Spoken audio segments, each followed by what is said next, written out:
It's no secret that LeBron James gets a lot of hate. People don't like the fact that he started the trend of super teams. People don't like the fact that he flops a lot. People don't like the fact that he can come across as maybe selfish or a bad leader. People don't like the fact that when he retires, he'll likely hold all of the major offensive records in the game. But how far does it go? PicksWise, which is a database, analyzed the tweets from players of all major sports, like the tweets that players from all major sports get, and they broke them down by who gets the most abuse online. And look, if you know anything about the NBA and how some fans feel about LeBron, these results probably will not surprise you. Sorry about that. Let's live not TV. Sorry, we'll just roll with it. The results probably won't surprise you.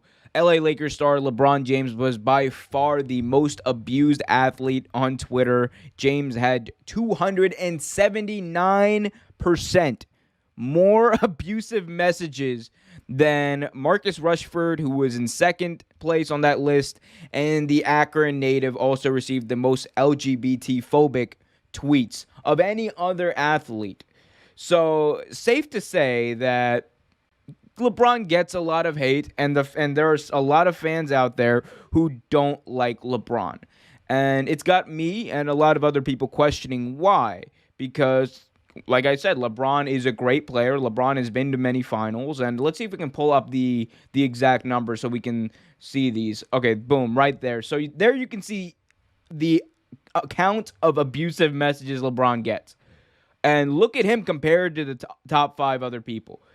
LeBron's at 122,000, over 122,000. And then Marcus Rashford on that list, second, is at 32,000. And then it just gets smaller and smaller from there. So, again, LeBron is the most hated athlete in the world. I think it's safe to say that. And it's got me questioning why.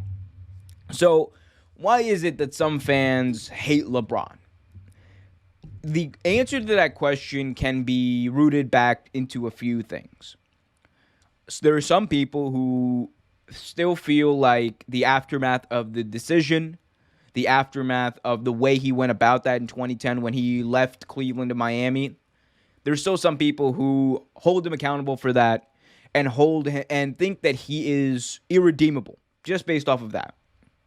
So you have that bunch, and a lot of that at this point is made up of really angry fans of teams who didn't get him that time around, or people who just thought that it was not classy, or fans of teams who LeBron was going to compete with, like the Boston Celtics and so on. Then there's another subgroup.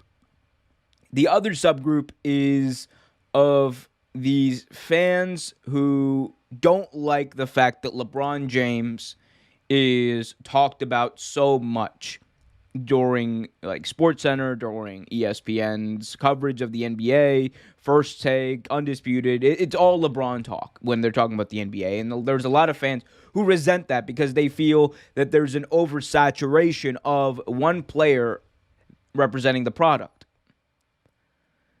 Now, if you ask me, do I think that those are justifiable reasons to hate LeBron James? No, I don't believe so. I don't think that the decision really signifies who LeBron is now. And if you truly believe it does, then I don't think you've been paying attention to what LeBron has been doing over the past number of years. I don't think you've been paying attention to the fact that LeBron did come back to Cleveland. I don't think you've been paying attention to the fact that LeBron, for the longest time, has been the best player in the NBA.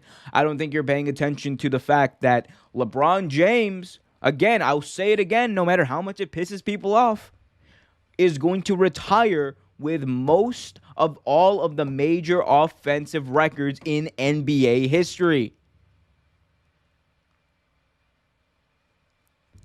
I don't think that you can honestly say that the 25-year-old LeBron who made that decision, who has come out and apologized profusely, said he regrets it, and that's one thing he would take back from his career if he could. If that's your honest critique of LeBron James and that's what you believe, then it's not good. It's not valid. Then let's take it to the other people. Let's take it to the people who think that there's an oversaturation of LeBron. There's an oversaturation of him. People talk about him too much. Stephen A. Smith only talks about LeBron. Skip Bayless and Shannon Sharp only talk about LeBron. Nick Wright, who the hell is this guy? Always talking about LeBron. People think that LeBron is talked about too much. And to that I say, you're not wrong. You're not wrong. But is that LeBron James's fault that he's talked about so much? Is it LeBron's fault that he just happens to be the best player in the game and the most talked about player in the game? Like, newsflash, guys. Newsflash. Tom Brady is talked about all the time when you're talking about the NFL. Over the past 20 years, you can't talk about the NFL without mentioning Tom Brady's name, because every year, Tom Brady's in the playoffs. Every year, Tom Brady's in the championship hunt. Every year, Tom Brady is arguably the best player in the NFL. But we don't hate Tom Brady. We did, but that was for different reasons. That was because of the Patriots dynasty. And maybe that's what it has to do here too. Maybe these same people who can't stand the pundits talking about LeBron are mad that they don't have his success. Maybe there are some irrational Knicks fans out there who are mad that LeBron didn't come to New York in 2010. And they resent him for it.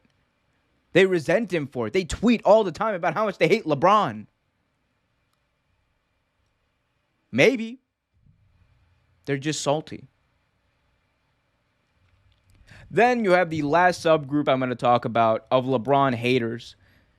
These are the LeBron haters who are I don't know. I'm going to be very careful about how I word this. These are LeBron haters who take offense to some of his political and social justice stances. And this is the one that's I think the most irrational, because they can't stand the fact that LeBron James wants to stand up for the rights of minorities in this country. They can't stand the fact that LeBron James wants to protest peacefully and support people who protest peacefully. They can't stand the fact that LeBron James uses his influence, his wealth, to try to help people. Now, is he perfect? No. You look back at what happened with China and Daryl Morey and his comments on that. I thought those were deplorable. I thought those were terrible. Does that mean that all of the good LeBron's done cancels out? I don't think so. But these same people who want to hate on LeBron for the reasons I just mentioned, they also don't want to support his ideas that actually help people, like supporting people who are victims of police brutality, like supporting laws that would eliminate police brutality or at least tone it down. Even that. Some people don't support. And they want to take it out. Well, I don't like the fact that sports and politics are mixing, and sports and politics have never mixed. If you honestly believe that crap, sports and politics have never mixed, how long have you been watching sports? Sports and politics have always mixed. The thing is, you're mad because they disagree with what you believe. That's what you're mad. These same people, they don't care about the fact that the NFL for a very long time had a partnership, and I think they still do, with the military and promoting the military and stuff like that. And again, I'm all for it. I think we need to protect our veterans. I think we need to do a lot more for our veterans. That doesn't mean we need to support wars and things like that. But again, this is not a political show. But that political aspect is part of the reason that people don't like LeBron. Shut up and dribble. We all remember that. In conclusion, LeBron James is the most hated athlete in the world for no reason. He's great. He was great when he came in. He's been great for a long time. And honestly, even though I think he's slowed down a bit, he's still a great player. He's going to be in the Hall of Fame. He's going to have a lot of the records. He's going to be the best player of the past, 10, 15 years. And if you can't deal with that, if you can't deal with that reality, if you are so warped in your mind that you can't I can't deal with the fact that LeBron James is the greatest player of my generation, you're lying to yourself. And I'm sorry, because it's completely 100% utterly irrational. But that's just me. That's just what I think. That's just what I think. And again, I accept my biases, right? I'm a Cavs fan. I accept that. But then again, when LeBron left, I was pissed. I was truly pissed when LeBron left. And the thing is, what happened was I personally got over it. Like a normal human being, I got over it. You know why I got over it, guys? You know why I got over it? Because at the end of the day, you got to appreciate greatness, especially while it's here. That's one thing that I think the passing of Kobe Bryant taught us. Appreciate greatness for as long as you got it, because you will miss it when it's gone. And when LeBron retires, I'm telling you, that is going to be a big hole to fill. It's going to be some big shoes to fill. Because LeBron James, you cannot talk about the past 10, 15 years of basketball. You cannot talk about that without including LeBron James. Thanks for watching this video from Real Take Sports Talk. Remember to like, share, subscribe, hit that notification bell so you get notified whenever a new video is released. Also, remember to check out our live show every single Thursday at 8 p.m. right here on the YouTube channel. And remember, keep it real.